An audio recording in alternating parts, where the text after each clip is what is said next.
మన లోక ప్రెషర్స్, ఒత్తిడి, మనుషుల మాటలు, అవమానాలు, నిందలు నిర్నిమితంగా మిమ్మల్ని బాధపెడుతున్నప్పుడు అసలు నేను ఎందుకు బ్రతకాలి, నేను బ్రతికి ఏం లాభము, నా వల్ల ఏం ప్రయోజనము? ఒకవేళ మీలో మాట రావట్లేదేమో మీ తల్లిదండ్రులు, నీ వల్ల ఏం ప్రయోజనం ఉంది, నువ్వు బ్రతికి ఎందుకు వేస్ట్, నువ్వు ఎప్పుడు మాకు నొప్పే బాధే తెచ్చావు, మమ్మల్ని ఎప్పుడు సంతోషపెట్టలేదు అంటే వెంటనే వస్తుంది ఒక థాట్, అవును కదా, నా వల్ల ఎటువంటి ప్రయోజనం లేదు, అసలు నేను బ్రతికి ఉండి ఏం లాభము, నేను చచ్చిపోతే బెటర్ అని.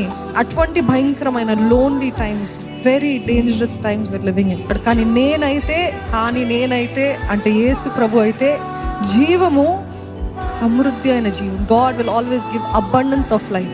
చచ్చిన వారిని సైతం లేపగలిగిన దేవుడు, చచ్చిన వారిని మాత్రం లేపుతాడు దేవుడు. ఈరోజు చచ్చిపో అనే మాటలు వినబడుతున్నట్లయితే నా వెనక్కి పో సాతానాన్ని గద్దించండి. హల్లెలూయా. గెట్ బిహైండ్ మీ సేటన్ అని చెప్పండి. ఎందుకంటే